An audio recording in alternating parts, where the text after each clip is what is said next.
In this PowerPoint, we're going to review some basic algebraic principles.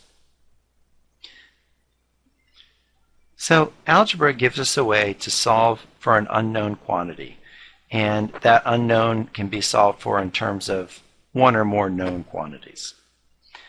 And in general, the unknown quantity is called the variable, and often we use the letter x to represent the variable, but it can also be another letter, as we'll see, depending on the situation.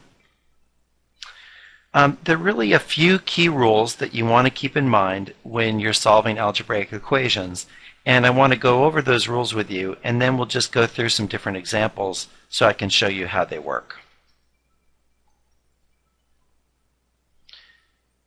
So here's our list of key rules.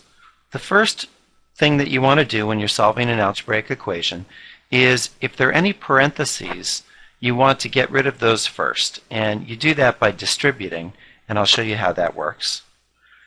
The next thing that we want to do is combine any like terms that we have on each side of the equation. Then we're going to use addition or subtraction to rearrange the terms in the equation so that we get any terms that contain the variable we're trying to solve for over to the left-hand side of the equation, and everything else over to the right-hand side of the equation. And then finally, we use multiplication or division to isolate the variable so that we only have the variable on the left-hand side of the equation, and then we're done. So let's go through and do some examples to see how these rules work. So here's our first problem. We want to solve this equation for x, and the first thing I want to do here is get rid of any parentheses. So I have a set of parentheses on the left-hand side, and what that's simply telling me to do is that I have to distribute the 2. So I multiply the 2 times x and multiply the 2 times 3. So my next step would simply be to write 2x plus 6 is equal to 41 minus 3. So I've done the first step. I've gotten rid of any parentheses. The next thing I want to do is I want to combine any like terms. Well, on the left-hand side of the equation, the first term has x and the second term doesn't, so those aren't like terms. But on the right-hand side of the equation, 41 and minus 3 obviously can be combined. So that's what I'm going to do for step 2. So 41 minus 3 is 38. Our third step says use addition and subtraction to get all the terms containing the variable on the left and all the other terms on the right. And we can see that in this case, what I want to do is I want to subtract 6 from both sides to get rid of that 6 that's on the left-hand side of the equation. So I'll write that out this way. You'll notice that I'm putting a minus 6 on both sides. The key thing in algebra is whatever you do to the left-hand side of the equation, you have to do to the right side, because otherwise you would be changing the equality. So that's always the overriding principle. Whatever you do to the left, do to the right.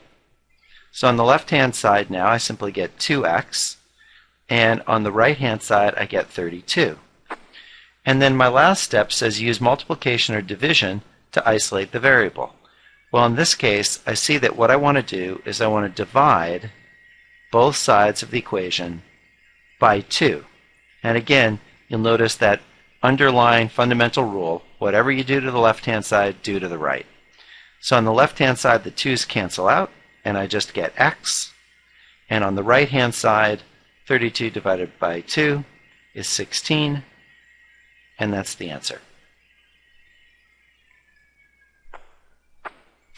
Let's look at another example. This one looks more confusing at first because instead of just one variable, we have a whole bunch. We have A, B, C, and D.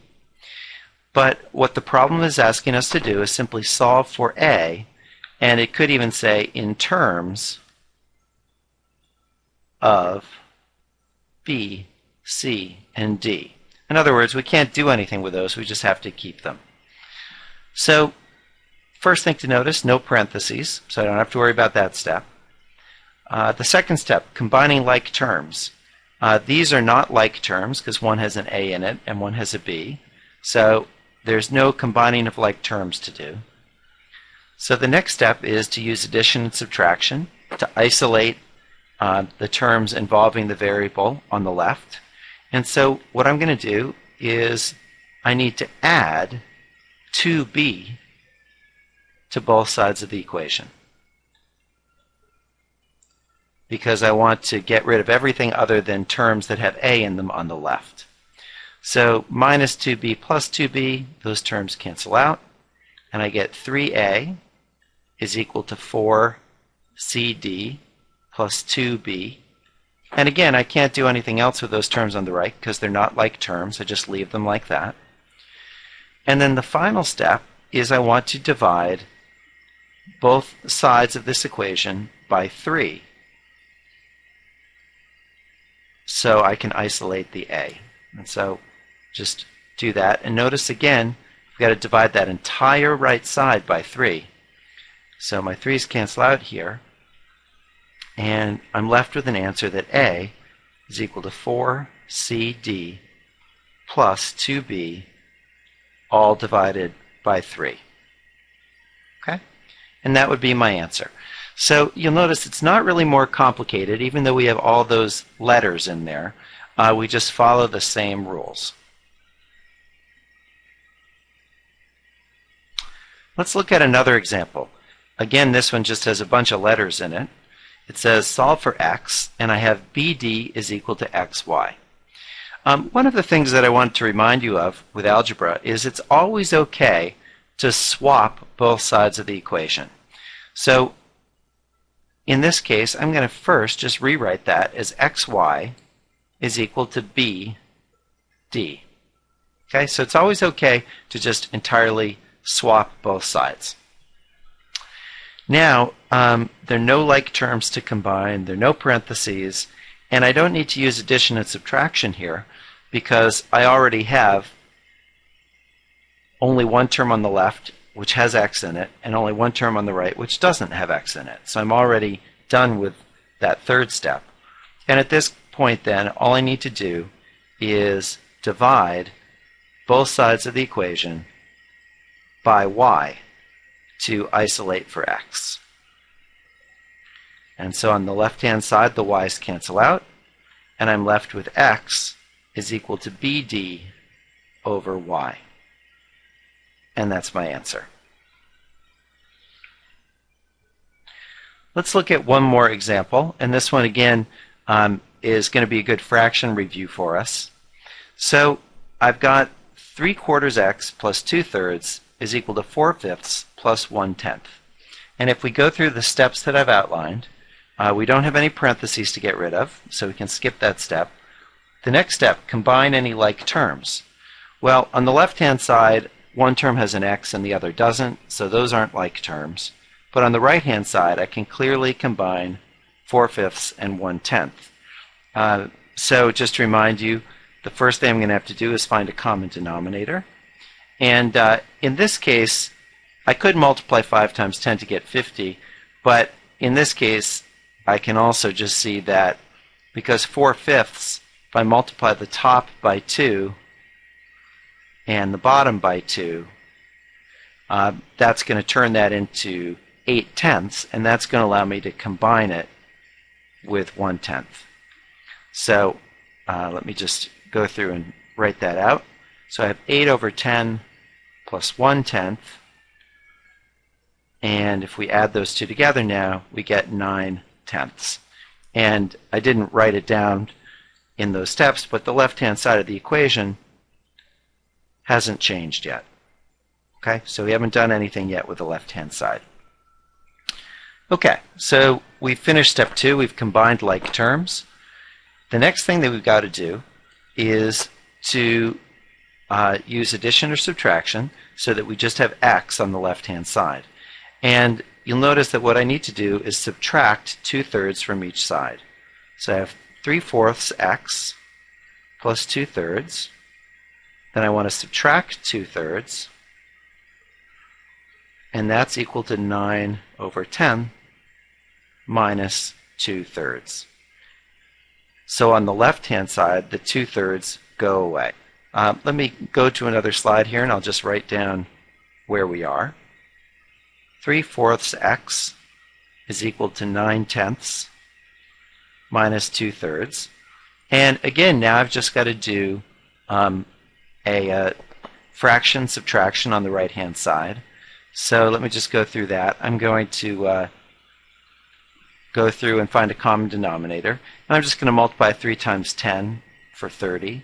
So in other words, I need to multiply 9 times 3 and 10 times 3 in that first fraction.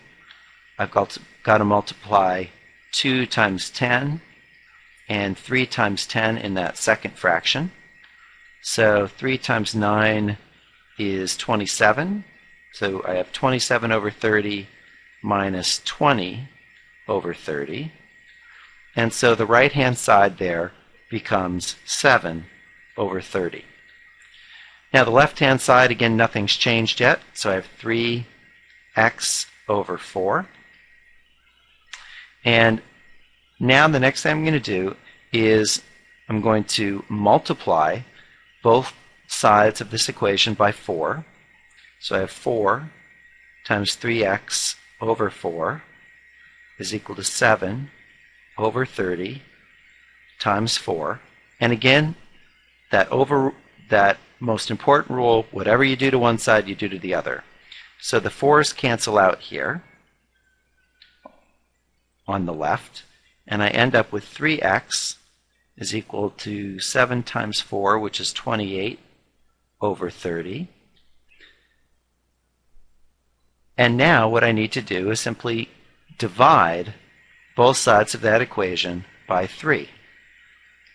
So sometimes it's easy to get confused here if you have a fraction.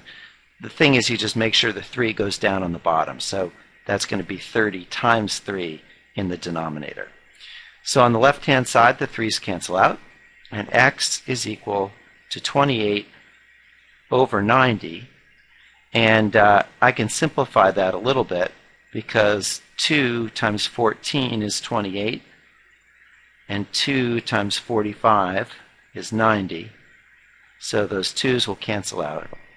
And I end up with x is equal to 14 over 45, or 14/45. So we had to do a lot of work there, but it's kind of a nice review of not only algebra, but what we learned about working with fractions.